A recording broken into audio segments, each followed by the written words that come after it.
I never thought I'd see anyone survive the fall from the outer rim of Calver Station. Spaceports weren't exactly known for their safety records. Gravity wells, malfunctioning shuttles, and the occasional debris collision made it more of a gamble than a commute. But there she was, hovering in the dim glow of the docking bay lights, limp and unresponsive, her life hanging by the thread of chance. My name is Lieutenant Aaron Vey of the Interstellar Exploration Corps. I've spent the last 7 years charting unclaimed sectors, repairing freighters, and occasionally extracting survivors from situations that the local authorities, if you could call them that, considered hopeless. Today, however, was different. Today, it wasn't about a mission or a protocol. It was about her. She looked human at first glance, pale, slender, with hair that shimmered like copper strands in zero-G. But there was something in her posture, the way her body seemed almost ethereal, as if she didn't belong in the harsh reality of Calver Station. I grabbed her before the fall became fatal, catching her in the microgravity that made the docking bay feel like an invisible net. "Easy, easy," I whispered, my voice shaky despite years of crisis training. Her eyes, a piercing shade of silver, remained closed. I scanned her vitals with the portable med-scan. Weak pulse, shallow breathing, dangerously low oxygen. Someone or something had attacked her. That much was clear. The question was why, and why she had fallen so far from any inhabited sector. I dragged her to the med bay and strapped her onto the gurney. The station's automated systems initiated a full-body scan, highlighting lacerations, contusions, and strange molecular burns I'd never seen before.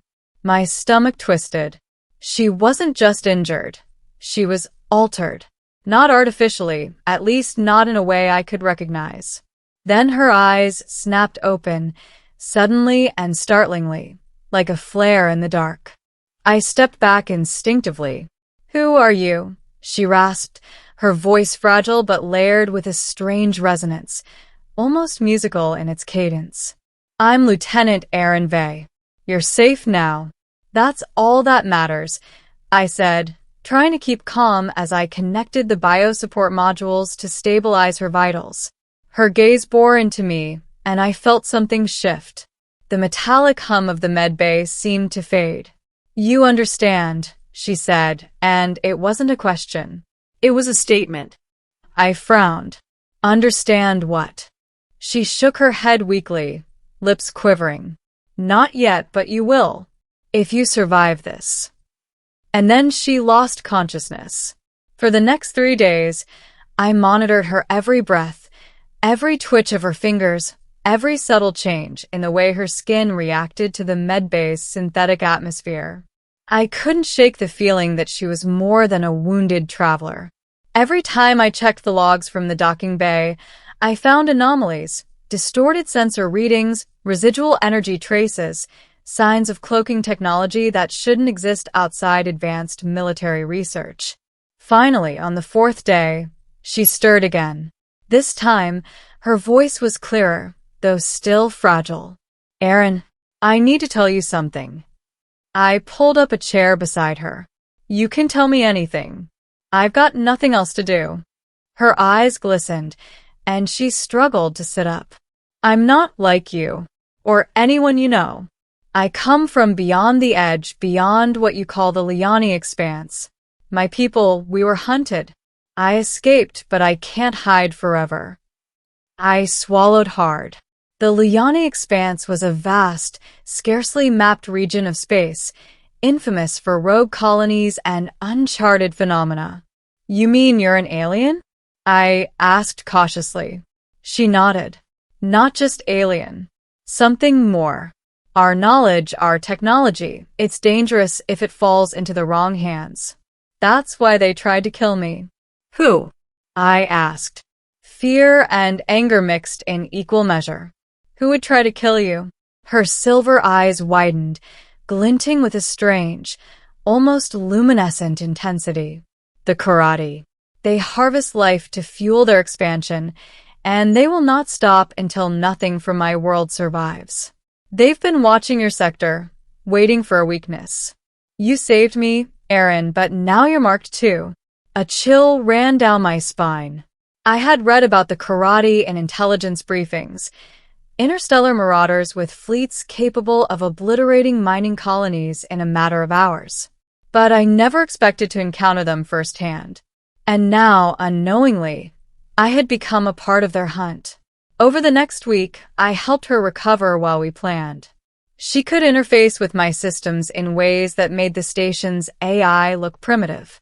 With her guidance, I learned to access secure data cores, map hidden subspace corridors, and even remotely monitor karate patrols moving in the expanse. She was cautious but insistent. We have to move fast. If they track me to you, this station won't be safe. The first time we ventured outside the medbay together, I realized just how different she was. Her body moved in perfect synchronization with the low-gravity environment, almost as if she were an extension of it. I followed her, carrying supplies, but it felt clumsy in comparison. Every step I took made me painfully aware of human limitations she didn't seem to have. Then, one night, while we watched a holographic map of the sector, she turned to me. Aaron, I need to know something about you. What? Why help me? You didn't know me, you didn't even know who I really am. I paused, thinking about the countless rescues I'd made, the missions where I'd saved people only to never hear from them again. But with her, it was different. I didn't know why. Because someone had to. Because no one deserves to die like that. Not when I could stop it. Her silver eyes softened, but there was a weight behind them, as if she carried the entire history of her people. You're remarkable, she whispered. Humans, you are not perfect, but you are capable of things we've forgotten. Hope, courage, empathy, these are rare, even among my kind. I thought all was lost, then you saved me. I looked away, uncomfortable with the praise. Don't make me sound like a hero. I'm just human. Her lips curved into a faint smile. Exactly. Days later, we prepared to leave the station. The karate had begun scanning the sector in earnest. She guided me to an unregistered freighter, a relic from before the Federation consolidation, and helped me jury-rig the propulsion systems for sublight jumps. It wasn't perfect, but it would carry us into uncharted space, away from immediate danger. As we lifted off, alarms blared. Sensors detected multiple karate vessels closing in. We don't have time, she said. I can shield us, but it will require focus. I need you to trust me, Aaron. I nodded, gripping the console. I trust you. The freighter shuddered violently as she extended her consciousness into the ship's systems, folding energy streams, diverting power, and creating a localized warp bubble. Time slowed, light streaked, and for a moment, I swore the stars themselves were bending around us. When the chaos subsided, we were gone. The karate ships were left searching empty space, and our freighter floated silently in a sector unmapped by any human charts. She collapsed in exhaustion, and I rushed to support her. Her voice was barely audible. You saved me again. No, I said, gripping her hand. You saved me too. You gave me purpose, more than I ever thought I could have. Her gaze met mine, and she whispered the words that would stay with me forever. I knew humans could still surprise us. For the next month, we drifted through the uncharted expanse, exploring forgotten sectors and documenting anomalies. I learned about her world, her people, their technology, and their philosophy. She taught me to see beyond immediate survival, to think in terms of civilizations and timelines rather than single missions. And in return, I shared with her human resilience, ingenuity, and an irrepressible stubbornness that refused to accept impossibility. Then one day, while scanning a derelict colony ship, we found it, a karate scout vessel, abandoned but still active. Its logs revealed the extent of the threat, fleets moving in multiple directions, harvesting entire systems. We realized then that escaping wasn't enough. If the karate continued unchecked, they would reach human space. And we had the knowledge and perhaps the means to stop them. She turned to me, eyes determined. Aaron, if we act, we might save countless lives. But it will be dangerous. Do you trust me? I smiled, feeling a strange warmth in the pit of my stomach. I trust you with my life.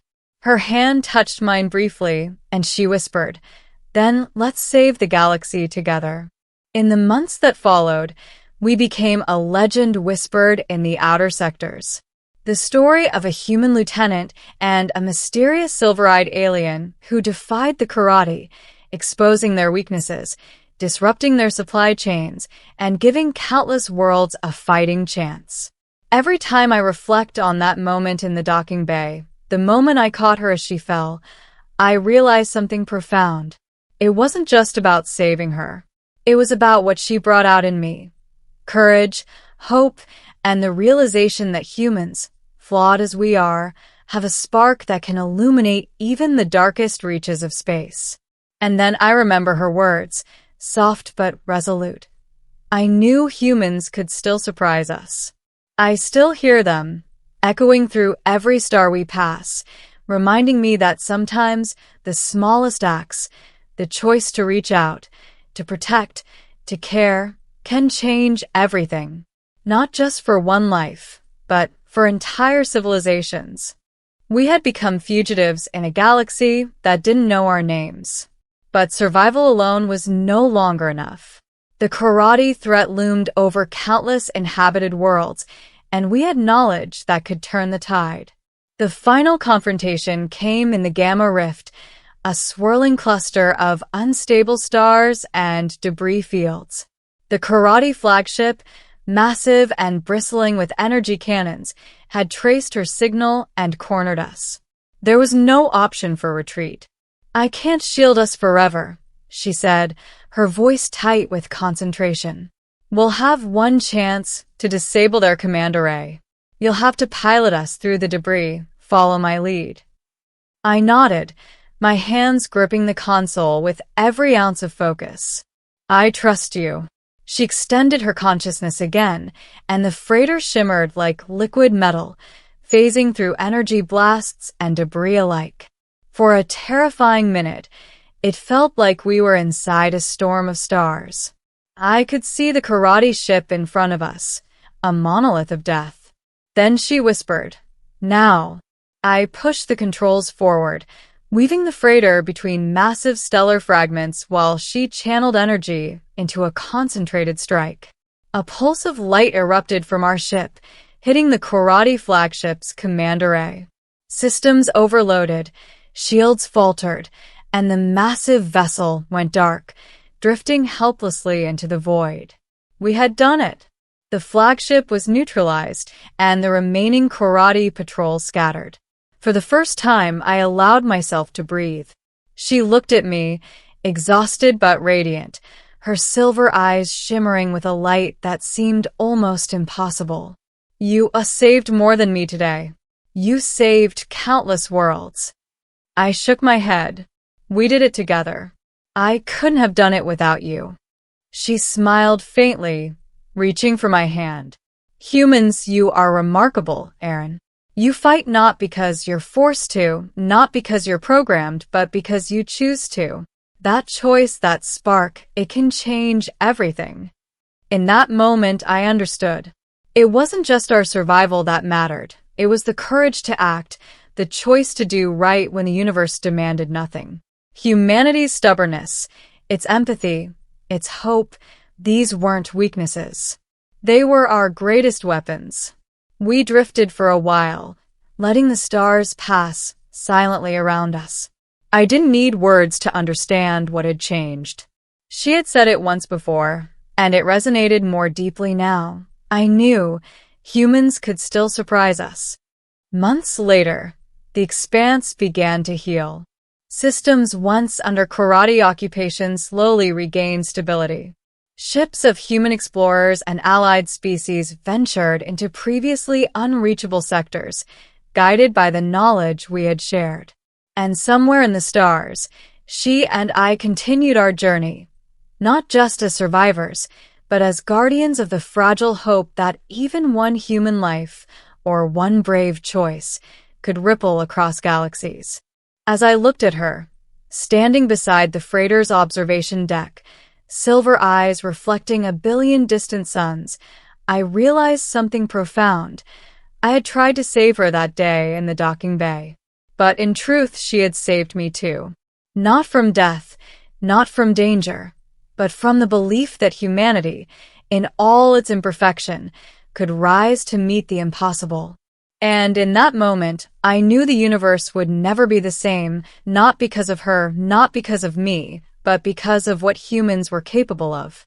I reached out, and for the first time since the fall, I let myself believe, not in luck, not in chance, but in the enduring power of hope.